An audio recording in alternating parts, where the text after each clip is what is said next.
Death Wish by Robert Sheckley.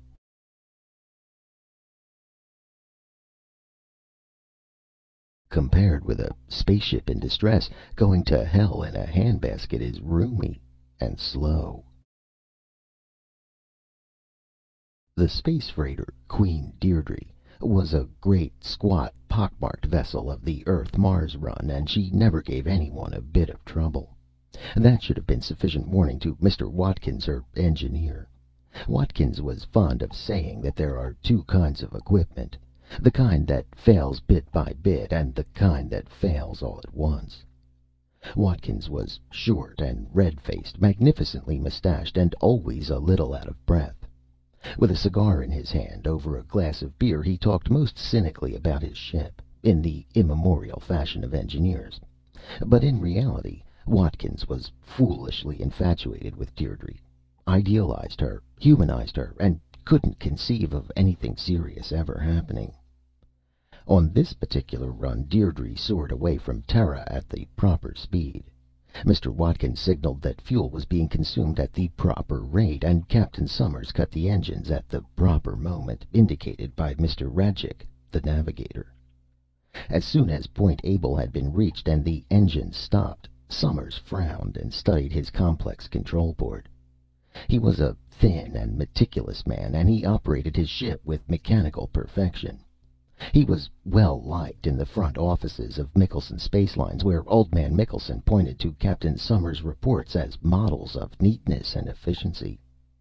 On Mars, he stayed at the Officers' Club, eschewing the stews and dives of Marsport. On Earth, he lived in a little Vermont cottage and enjoyed the quiet companionship of two cats, a Japanese houseboy, and a wife. His instructions read true, and yet he sensed something was wrong. Summers knew every creak, rattle, and groan that Deirdre was capable of making. During blastoff, he had heard something different. In space, something different had to be wrong. "Mr. Rajcik," he said, turning to his navigator, "would you check the cargo? I believe something may have shifted." "You bet," Rajcik said cheerfully. He was an almost offensively handsome young man with black wavy hair, blaze blue eyes, and a cleft chin. Despite his appearance, Rajcik was thoroughly qualified for his position, but he was only one of 50,000 thoroughly qualified men who lusted for a berth on one of the 14 spaceships in existence. Only Stephen Rajcik had had the foresight, appearance, and fortitude to court and wed Helga, Old Man Michelson's eldest daughter. Rajcik went aft to the cargo hold.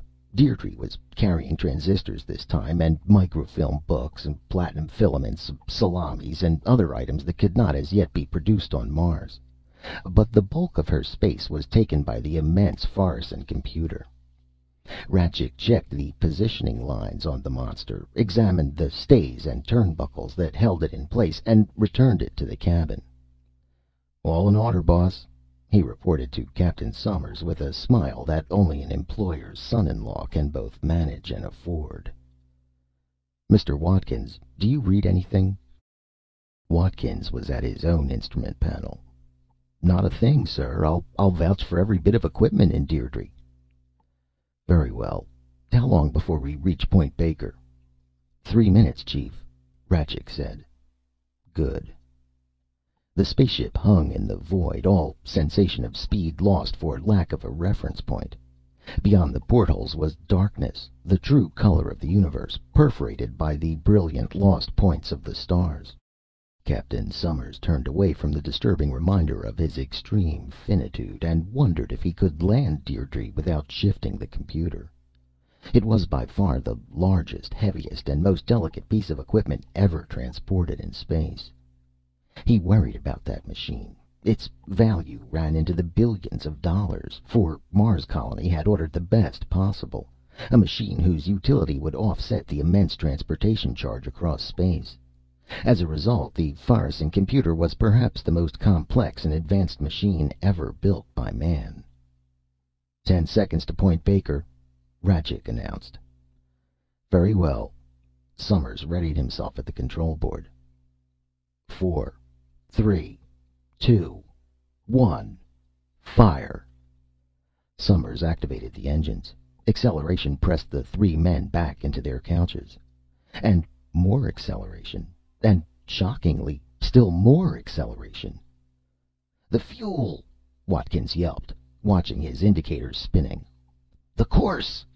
Rachik gasped, fighting for breath. Captain Summers cut the engine switch. The engines continued firing, pressing the men deeper into their couches. The cabin lights flickered, went out, came on again. And still the acceleration mounted, and Deirdre's engines howled in agony, thrusting the ship forward. Summers raised one leaden hand and inched it toward the emergency cutoff switch. With a fantastic expenditure of energy, he reached the switch and depressed it.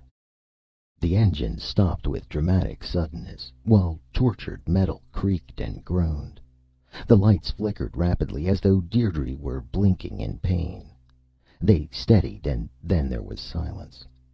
Watkins hurried to the engine room. He returned morosely. "Of all the damned things," he muttered. "What was it?" Captain Summers asked. "Main firing circuit. It fused on us." He shook his head. "Metal fatigue, I'd say. It must have been flawed for years." "When was it last checked out?"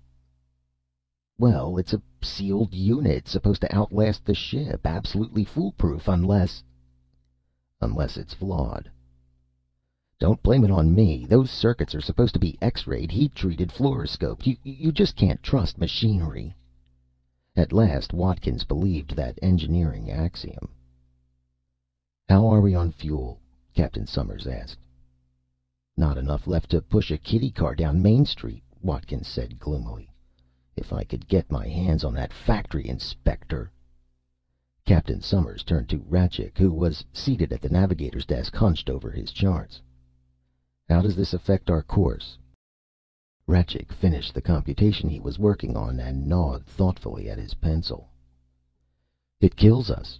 We're going to cross the orbit of Mars before Mars gets there." "How long before?" "Too long, Captain. We're flying out of the solar system like a proverbial bat out of hell."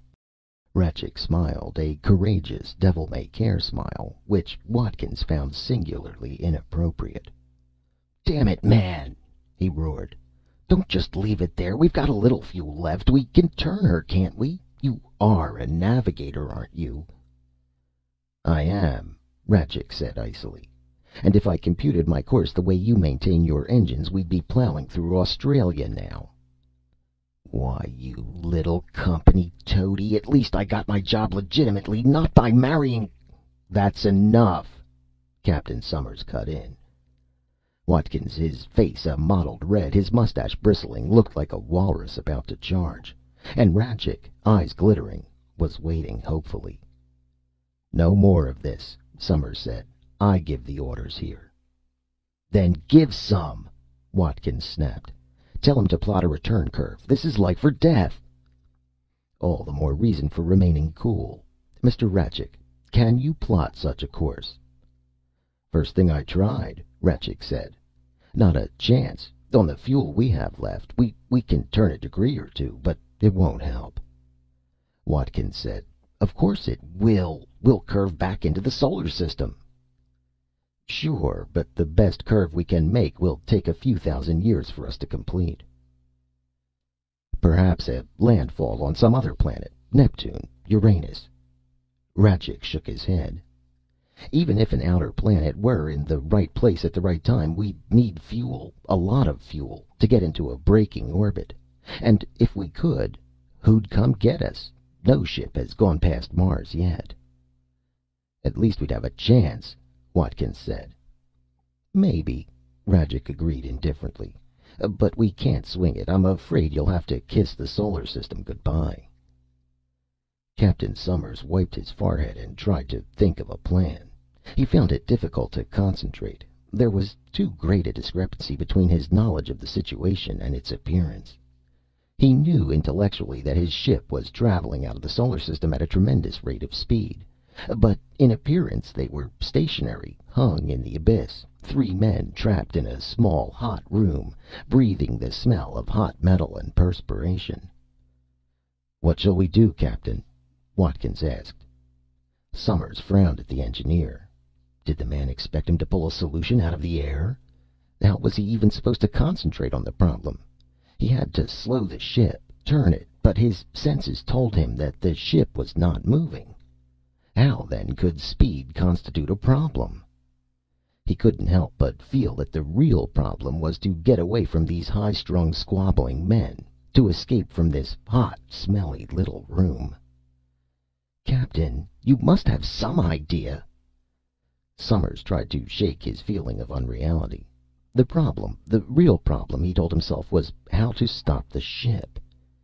He looked around the fixed cabin and out of the porthole at the unmoving stars. "We are moving very rapidly," he thought, unconvinced.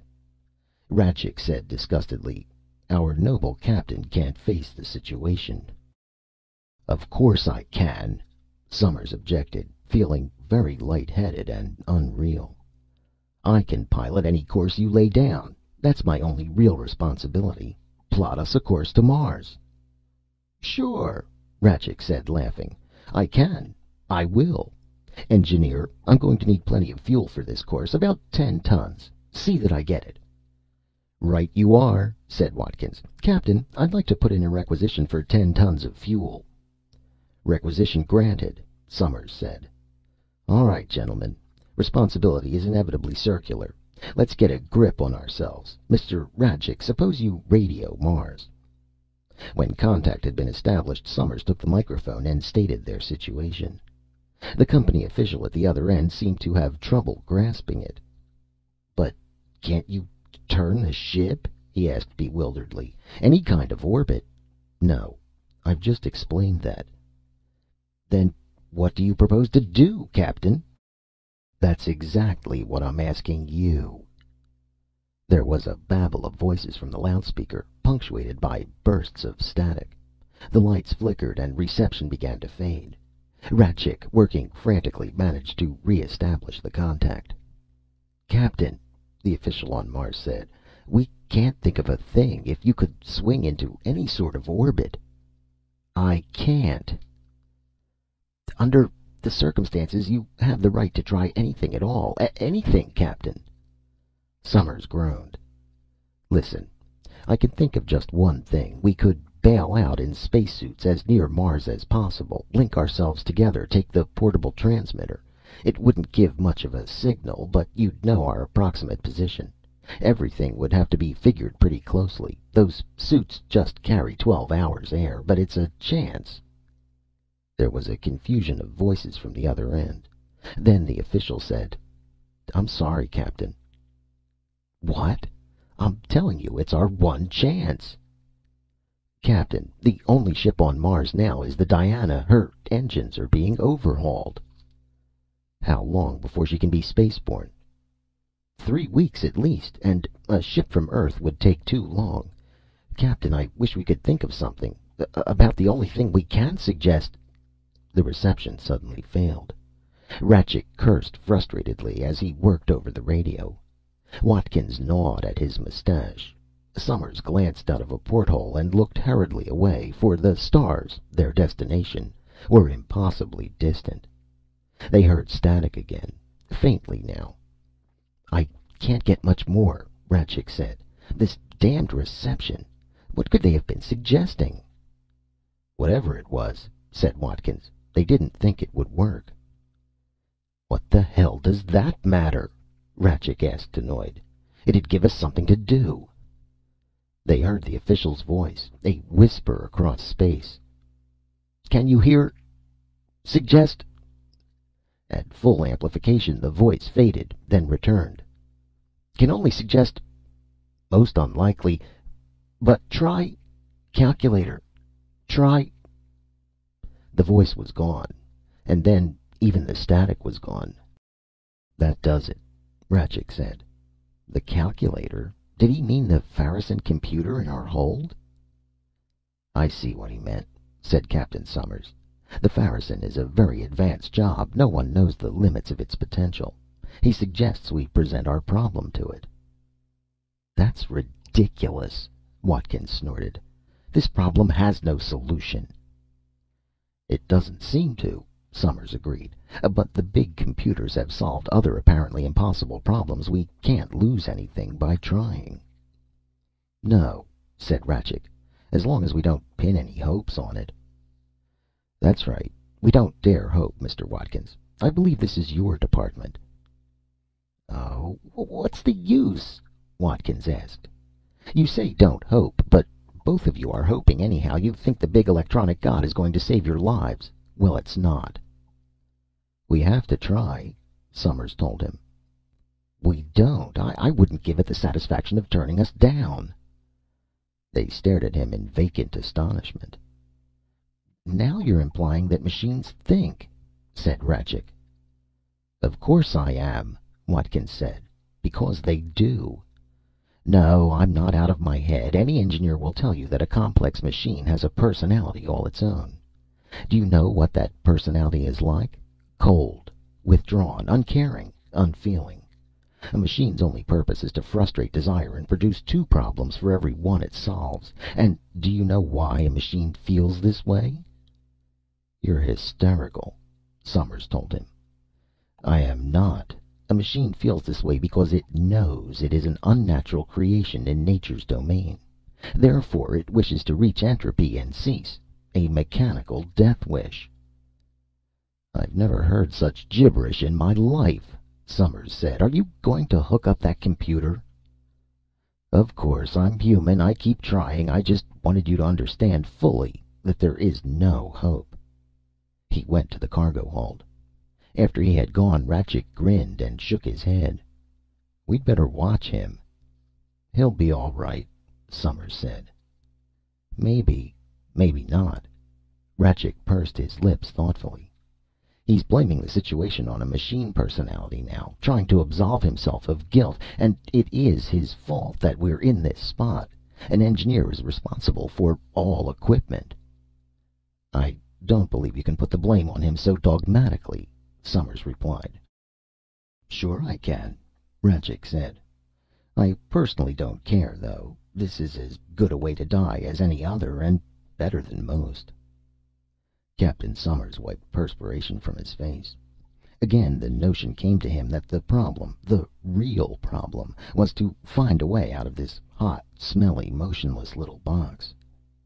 Ratchik said, Death in space is an appealing idea, in certain ways.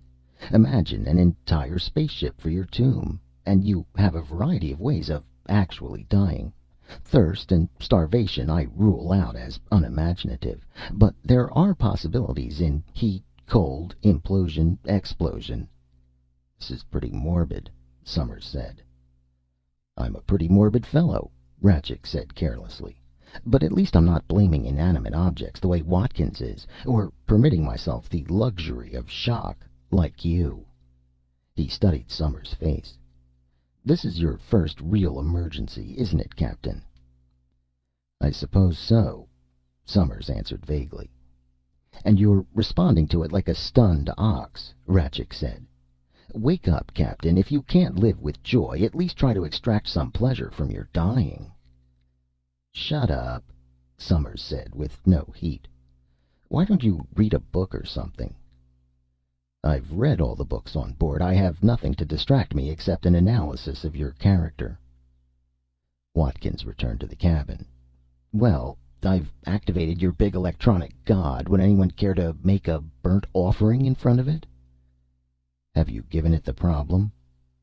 Not yet. I decided to confer with the High Priest. What shall I request of the demon, sir? Give it all the data you can, Summers said. Fuel, oxygen, water, food, that sort of thing. Then tell it we want to return to Earth. Alive, he added. It'll love that, Watkins said. It'll get such pleasure out of rejecting our problem as unsolvable. Or better yet, insufficient data. In that way it can hint that a solution is possible, but just outside our reach. It can keep us hoping. Summers and Ratchik followed him into the cargo hold. The computer, activated now, hummed softly. Lights flashed swiftly over its panels, blue and white and red. Watkins punched buttons and turned dials for 15 minutes, then moved back. Watch for the red light on top, he said. That means the problem is rejected." "Don't say it," Ratchik warned quickly. Watkins laughed. "Superstitious little fellow, aren't you?" "But not incompetent," Ratchik said, smiling. "Can't you two quit it?" Summers demanded, and both men turned startledly to face him. "Behold," Ratchik said, "the sleeper has awakened." "After a fashion," said Watkins, snickering. Summers suddenly felt that if death or rescue did not come quickly, they would kill each other or drive each other crazy. "Look," Ratchik said. A light on the computer's panel was flashing green. "Must be a mistake," said Watkins. "Green means the problem is solvable within the conditions set down." "Solvable," Ratchik said. But it's impossible," Watkins argued. "It's fooling us, leading us on." "Don't be superstitious," Ratchik mocked. "How soon do we get the solution?" "It's coming now." Watkins pointed to a paper tape inching out of a slot in the machine's face. "But there must be something wrong." They watched as millimeter by millimeter the tape crept out. The computer hummed, its lights flashing green. Then the hum stopped. The green lights blazed once more, and faded. "What happened?" Ratchik wanted to know. "It's finished," Watkins said. "Pick it up. Read it." "You read it. You won't get me to play its game." Ratchik laughed nervously and rubbed his hands together, but didn't move. Both men turned to Summers. "Captain, it's your responsibility." "Go ahead, Captain." Summers looked with loathing at his engineer and navigator. His responsibility. Everything was his responsibility. Would they never leave him alone? He went up to the machine, pulled the tape free, read it with slow deliberation. "What does it say, sir?" Ratchik asked. "Is it possible?" Watkins urged. "Oh, yes," Summers said. "It's possible." He laughed and looked around the hot, smelly, low-ceilinged little room with its locked doors and windows. "What is it?" Ratchik shouted. Summers said, "You figured a few thousand years to return to the solar system, Ratchik? Well, the computer agrees with you. 2,300 years, to be precise. Therefore, it has given us a suitable longevity serum." 2,300 years, Ratchik mumbled. "I suppose we hibernate, or something of the sort?" "Not at all," Summers said calmly. "As a matter of fact, this serum does away quite nicely with the need for sleep. We stay awake and watch each other."